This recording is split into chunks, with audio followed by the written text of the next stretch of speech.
YouTube के सभी श्रोताजनों को मेरी ओर से प्रणाम। सनातन धर्म से जुड़ी हुई प्रत्येक रहस्यात्मक तथ्यों को जानने के लिए इस चैनल को सब्सक्राइब जरूर करें। को मेरी ओर से प्रणाम। आज की इस वीडियो में मैं कई माताओं के मन की एक बहुत बड़ी शंका है जिसका समाधान लेकर आप लोगों के सामने उपस्थित हुआ हूं। गत पूर्व मैंने एक वीडियो बनाई थी, क्या गर्भवती स्त्रियों को व्रत, पूजा या देव स्पर्श आदि कार्य करना चाहिए या नहीं करना चाहिए। तो उस वीडियो में आप लोगों का बहुत अनन्य प्रेम मुझे अभी भी मिल रहा है। तो उसी वीडियो को लेकर कई माताओं ने और बहुत सारे सज्जन भक्तों ने मुझे इंस्टाग्राम पर प्रश्न किए, आप हमें यह भी बताइए क्या गर्भवती स्त्रियां व्रत धारण कर सकती है या नहीं कर सकती, अर्थात क्या वह व्रत ले सकती है नहीं।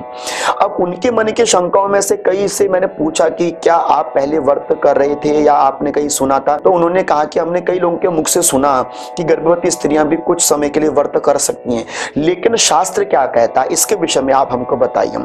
तो बहुत बहुत धन्यवाद कि आप लोग शास्त्रों के मत पर चलने वाले हैं और मैं आपको शास्त्रोक्त प्रमाण के द्वारा यह अवश्य अवगत कराऊंगा क्या गर्भवती स्त्रियों को या गर्भवती माताओं को व्रत लेना चाहिए या नहीं। और मैं आपको यह भी जरूर बता दूं कि कई माताएं कमेंट बॉक्स पर बहुत ही अभद्र टिप्पणियां कर देती हैं कि आप लोग तो हमारे लिए कुछ भी बोल देते हो। देखिए, मैं अभी भी कह रहा हूं, मैं किसी माता के लिए कोई भी निजी बात नहीं कर रहा हूं। जो ग्रंथ में लिखा है, शास्त्र में लिखा है, वो प्रमाण भी मैं आपको दे रहा हूं। उस प्रमाण के आधार पर ही मैं बात कर रहा हूं। मैं कोई भी अपनी तरफ से कुछ बात बनाकर नहीं बोल रहा हूं, इसलिए भरोसा मेरे ऊपर मत करना। जो मैं आपको शास्त्र का प्रमाण दे रहा हूं, केवल उस प्रमाण पर भरोसा करना बस, और बाकी करना ना करना वो आप लोगों के हाथ की बात है। और शास्त्र के प्रमाण के द्वारा अगर मैं आपको बताऊं क्या गर्भवती स्त्री को व्रत करना चाहिए या नहीं, तो इसके लिए सबसे पहले मैं आपको प्रमाण दे रहा हूं पद्म पुराण का। पद्म पुराण के अंतर्गत एक स्पष्ट श्लोक दिया गया है। सर्वप्रथम आप उस श्लोक को सुनिए। देखिए, श्लोक में लिखा है, गर्भणी सूतिकादिश्य कुमारी वा अथ रोगिणी यदा शुद्धा तदान्येन कार्येत प्रियता स्वयं। इस श्लोक का अर्थ है कि कोई गर्भिणी स्त्री हो या कोई सूतिका स्त्री हो या कोई फिर कुमारी कन्या हो या फिर कोई रोगिणी हो, अगर इनको अशुद्धि आ जाती है तो इनको व्रतादि कर्म नहीं करना चाहिए। यह पद्म पुराण के अंतर्गत बताया गया है। अब इस श्लोक से स्पष्ट हो जाता है कि जो गर्भवती माताएं हैं उन गर्भवती माताओं को व्रतादि नहीं लेना चाहिए। अब कई माताओं के मन में यह रहता है कि हमको व्रत या पूजा पाठ कौन से महीने से नहीं करनी चाहिए। कई माताएं मेरे से ये प्रश्न पूछती हैं कि शास्त्र के अंतर्गत एक स्पष्ट श्लोक है। देखिए, मैं आपको श्लोक दे रहा हूं, पहले उस प्रमाण को सुनिए, फिर मैं आपको बताता हूं कि गर्भवती माताओं को व्रत कौन से महीने से या पूजा पाठ कौन से महीने से नहीं करनी चाहिए। इसके विषय में स्पष्ट प्रमाण दिया गया है धर्म सिंधु के अंतर्गत। देखिए क्या लिखा है, प्रव्यक्त गर्भा वनिता भवेन मास क्रियात् परम क्षण मासात परतः सूत्र नवमे अरिष्टवासिनी। इस श्लोक का अर्थ है कि कोई भी गर्भवती स्त्री जो छठवें महीने में जब आ जाती है तो छठवें महीने से ऐसी माताओं को जो गर्भवती हैं उनको व्रतादि देवादि स्पर्श नहीं करना चाहिए।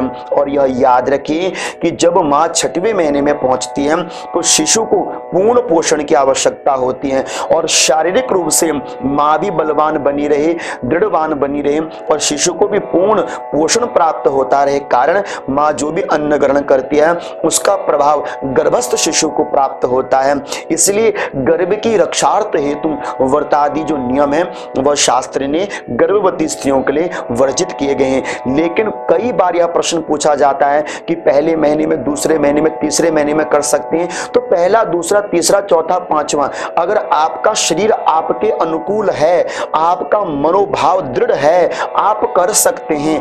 तो आप 6 महीने से पहले पहले कोई भी व्रत आदि पूजन आदि कर्म कर सकते हैं। अगर आपका शरीर ठीक है, बलवान है, दृढ़ है, सुयोग्य है, करने योग्य है तो आप कर लीजिए, कोई दिक्कत नहीं। लेकिन 6वें महीने के बाद आप सावधानी रखिए कि आपको व्रत आदि कर्म आदि नहीं करने चाहिए। अब यह भी बात अपने मन में समझिए, आपके मन में यह शंका ना आए कि हम तो बहुत पहले से ही माता जी के नवरात्रे या एकादशी का व्रत या अन्य आदि कोई व्रत करते रहते हैं, क्या वो व्रत खंडित हो जाएंगे? तो मैं आपको प्रमाण दे रहा हूं शास्त्र का, पहले आप उसको सुनिए तो उसके बाद मैं उसका अर्थ आप लोगों को स्पष्ट करता हूं। देखिए हमारे निर्णय सिंधु में लिखा है कि बहुकालिक संकल्पो गृहीताश्च पुरा यदि सूतके मृतके चैव वर्त तन्नेव दुष्यति। इस श्लोक का अर्थ है कि कोई आप काम्य प्रक व्रत कर रहे हैं, सोमवार आदि व्रत कर रहे हैं, एकादशी आदि व्रत कर रहे हैं या नवरात्र आदि व्रत कर रहे हैं, घर में सूतक होने पर, किसी की मृत्यु होने पर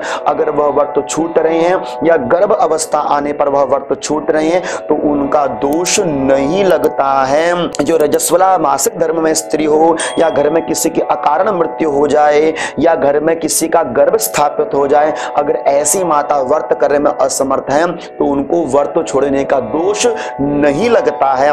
इसलिए आपने अपने मन में इस बात को जरूर ध्यान रखना है। इस तरह से मुझे आशा है कि मेरी माताओं को यह पता चल गया होगा कि गर्भ अवस्था में व्रत धारण करना चाहिए या नहीं। अगर आपके मन में यह भी शंका उठ रही है कि हम अपने घर में व्रत नहीं कर पा रहे तो इसका व्रत कोई अन्य व्यक्ति कर सकता है, तो बिल्कुल देखिए शास्त्र का प्रमाण है, शास्त्र का प्रमाण है कि पत्नी के व्रत ना धारण करने पर पति को व्रत धारण करना चाहिए और पति के व्रत धारण ना कर पाने पर अन्यत्र घर परिवार के किसी अन्य व्यक्ति को व्रत धारण करना चाहिए। और यह प्रमाण मैंने पिछली वीडियो में दे रखा है, उसका लिंक नीचे है, क्या गर्भवती स्त्री को पूजा पाठ आदि कर्म करना चाहिए नहीं, उसमें मैंने सारी डिटेल दे रखी है, तो आप वहां जाकर सुन सकते हैं। तो सारी जानकारियां मैंने शास्त्रोक्त दे रखी हैं प्रमाण सहित, आप वहां जाकर भी सुन सकते हैं। तो अब मुझे यह आशा है कि आपको यह वीडियो अच्छी लगी होगी।